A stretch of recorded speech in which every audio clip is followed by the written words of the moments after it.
Hello everyone आज video को आपण मानक स्वागत।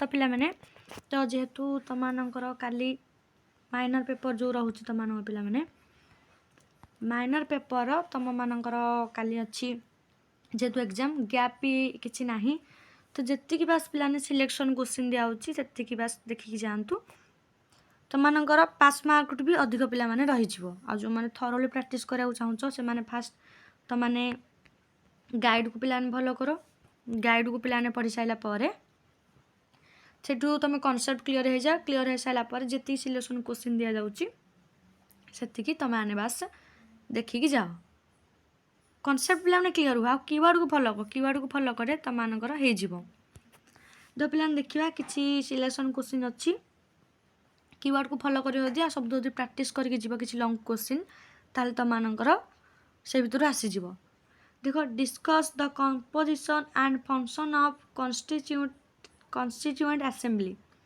संविधान प्रणयन सभार गठन और कार्यावली आलोचना कर देन पिलाने सेकेंड देइछि भारतीय संविधान मौलिक वैशिष्ट्य लेख write the silent features of the Indian constitution then देखो पिलाने में देखिबा 3 number question explain the features and importance of preamble of the Indian constitution भारतीय संविधान प्रस्तावना लक्षण और गुरुत्व आलोचना कर तो पिला माने एरा किछि सिलेक्शन क्वेश्चन पिला माने सिलेक्शन क्वेश्चन तुम कीवर्ड को फॉलो करियो एथरो तो मानकर क्वेश्चन आसी जिवो हला पिला माने टोटल यूनिट रो 4टा यूनिट तो मानकर किछि सिलेक्शन क्वेश्चन बतन तो मन पई आना हेछि सातन देख पिलाने एतिक लॉन्ग क्वेश्चन पढ़ देबो तो तुम मानकर एथरो 8 मार्क 5 मार्क जहाँ भी पढ़ुछ तो मानकर कवर हो जिवो discuss the fundamental rights directive principles और स्टेट पॉलिसी और fundamental duties of the Indian citizens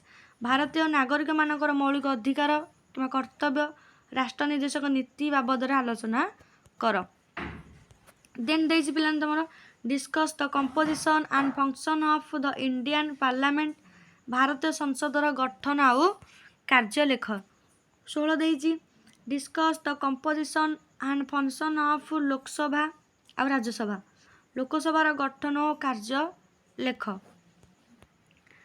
then पिलाने 7 नंबर देइछि discuss the composition and function of the Odisha legislative assembly Odisha विधानसभार गठन और कार्यावली लेख 8 देइछि explain the powers and function of the president India और पीएम और गवर्नर और सीएम राष्ट्रपति क्षमता और पदमर्यादा आलोचना कर पिलाने ब्रैकेट प्रधानमंत्री राज्यपाल और मुख्यमंत्री है पिलाने तो तुम मानकर सिलेक्शन क्वेश्चन पिलाने ये भर आसीज कीवर्ड फॉलो करके कनसेप्ट क्लियर है देन तुम मान भर आसीज पिलाने क्वेश्चन आउ पिलाने अधिक पेज जेमती लिखिपार ताकू ट्राए कर जो मानकर माइनर पॉलिटिकल साइंस अच्छी तो से यहीटा है पिला माने पॉलिटिकल साइंस जो मानकर माइनर अच्छी माइनर पेपर काली जो मान एग्जाम पॉलिटिकल साइंस पेपर दब तो से किसी सिलेक्शन क्वेश्चन पिला माने यूनिट वाइज सिलेक्शन क्वेश्चन आ टेलीग्राम चैनल जो मैंने जॉइन है ना पीडीएफ टी से प्रोवाइड कर देछि तुम जाकि चेक कर पारिबो राज्य मंत्रिमंडल गठन और कार्य लेख write the composition and function of the state council of ministers 10 discuss the composition and function of supreme court सर्वोच्च आगना अदालत गठन आउ कार्य लेख 11 पिलान देइछि discuss the composition and function of high court राज्य मानकर थिबा उच्च अदालतर गठन और कार्य विषय आलोचना कर 12 देइछि give an idea about the basic structure of Indian constitution भारतीय संविधान मौलिक ढांचा विषय लेख 13 पिलान देइछि give an idea about public interest है पिला माने कौन देइछि पिला माने तो मानक एठी देइछि देख पिला ने गिव एन आइडिया अबाउट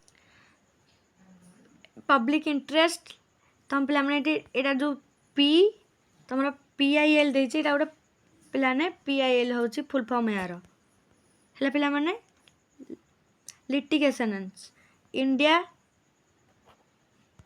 ये जो पिला माने ये जो देइछि तो मानकर पीआईएल एटा को मन रखिथिबो है पिला माने ଏଇଟା ଯେଉଁ ଆସୁଛି ତୁମମାନଙ୍କର ମାର୍କ ବି ପକାଇ ପାରିପାରେ। ପିଲାମାନେ ଭଲସେ ଦେଖିଥିବେ ଟିକେ। ଯେଉଁ କ'ଣ ଦେଇଥିଲେ ଏଇଟା ପିଲାମାନେ, ଭାରତର ଜନସ୍ୱାର୍ଥ ମାମଲାର କାର୍ଯ୍ୟକାରିତା ଉପରେ ସବିଶେଷ ଧାରଣା ଦିଅ। ଏହା କିପରି କାର୍ଯ୍ୟ କରେ, ହାଉ ଇଟ୍ ପରଫର୍ମସ୍। ହେଲା ପିଲାମାନେ କେମିତି କାର୍ଯ୍ୟ କରେ। 14 number, explain the relationship between centre and states in India. ଭାରତରେ କେନ୍ଦ୍ର ରାଜ୍ୟ ମଧ୍ୟରେ ଥିବା ସମ୍ପର୍କ ବ୍ୟାଖ୍ୟା କର। Administrative, legislative. ହେଲା ପିଲାମାନେ ତ ଏମିତି ତୁମମାନଙ୍କୁ ଦେଇଛି। ଫାଇନାନ୍ସିଆଲ ତୁମେ ଏଇପରି ଦେଇଛି, ତୁମମାନେ ପଢ଼ିକି ଯିବ। 15 ଦେଇଛି, Indian constitution is federal in form but unitary inspired. Explain. ଭାରତ ସମ୍ବିଧାନ ଆକୃତିରେ ସଂଘୀୟ କାର୍ଯ୍ୟତଃ ଐକିକ ସମୀକ୍ଷା କର। 16 ପିଲାମାନେ, narrate the composition and function of election commission in India. ନିର୍ବାଚନ ଆୟୋଗର ଗଠନ ଆଉ କାର୍ଯ୍ୟ ବର୍ଣ୍ଣନା କର। 17 ଦେଇଛି, ଭାରତରେ ଥିବା ଅର୍ଥ ଆୟୋଗର ଗଠନ ଓ କାର୍ଯ୍ୟ ଲେଖ। Narrate the composition and function of election commission in India. 18 ଦେଇଛି ପିଲାମାନେ, give an idea about the function and role of comptroller and auditor general, CAG ଯେଉଁଟା ଅଛି ମନେ ରଖିବ। ହେଲା ପିଲାମାନେ ତୁମମାନେ ଏଇ ଯେଉଁ ପିଲାମାନେ ଦେଇଛି ଭଲ ଭାବରେ ପଢ଼ିକି ଯିବ। ମହାହିସାବ ସମୀକ୍ଷକଙ୍କ କାର୍ଯ୍ୟ ଓ ଭୂମିକା ବିଷୟରେ ସମ୍ୟକ ଧାରଣା ଦିଅ। ତାପରେ ଦେଇଛି କ'ଣ ମାନେ, discuss the composition and function of NITI Aayog. ନୀତି ଆୟୋଗର ଗଠନ ଓ କାର୍ଯ୍ୟ ଲେଖ। 20ରେ explain the composition and function of interstate council, ନା ଯେଉଁ GST କାଉନସିଲ୍ ଦେଇଛି ତୁମମାନଙ୍କର। ଭାରତରେ ଅନ୍ତଃରାଜ୍ୟ ପରିଷଦର ଗଠନ ଓ କାର୍ଯ୍ୟ ଲେଖ। ହେଲା ପିଲାମାନେ ଦ୍ରବ୍ୟ ଓ ସେବା କର ପରିଷଦ ଗଠନ ଓ କାର୍ଯ୍ୟ ଲେଖ। ମାନେ ଯେତିକି ଦିଆହେଇଛି ପିଲାମାନେ ବାସ୍ ତାକୁ ଭଲ ଭାବରେ ତୁମମାନଙ୍କର ପ୍ରାକ୍ଟିସ୍ କରିକି ଥରୋଲି କନସେପ୍ଟ କରିକି ଯାଅ। ଆଉ ପିଲାମାନେ ମେମ୍ବରସିପ୍ କଥା କହି ନେଉଛି। ମେମ୍ବରସିପ୍ ତୁମମାନଙ୍କ ଇଚ୍ଛା ପିଲାମାନେ ନିଅ, କାହାକୁ ବି ବାଧ୍ୟ ନାହିଁ ପିଲାମାନେ ସେମିତି। ହେଲେ ପିଲାମାନେ ଆଉ ସାଇନ୍ସର ବି ଯାହା ଦିଆହେଉଛି ମେମ୍ବରସିପ୍ରେ ସବୁ ସେଇ ଭିତରୁ କୋଶ୍ଚିନ୍ ଆସିଯାଉଛି। ଆଉ ଆର୍ଟ୍ସ ପିଲାମାନଙ୍କର ତ କିୱାର୍ଡ଼ରୁ ଯେତିକି ଯାହା ଆସିଯାଉଥିବ, କିନ୍ତୁ ତୁମର କୋଶ୍ଚିନ୍ ବୁଲେଇକି ପକାଇବ ବୋଲି ମୁଁ ଆଗୁଆ କହିଛି ପିଲାମାନେ। ସେ ଅନୁସାରେ ପିଲାମାନେ ଯାହାକୁ ଭଲ ଲାଗେ ତୁମେ ନେଇପାରିବ, ନହେଲେ ନାହିଁ ତ ସେମିତି କାହାକୁ ଫୋର୍ସ ନାହିଁ। ଅଲଗା ଟେଲିଗ୍ରାମ ଚ୍ୟାନେଲରେ ଯେଉଁମାନେ ଜଏନ୍ ନା PDFକୁ ମୁଁ ସେଇଠି ହିଁ ପ୍ରୋଭାଇଡ଼ କରିଦେବି।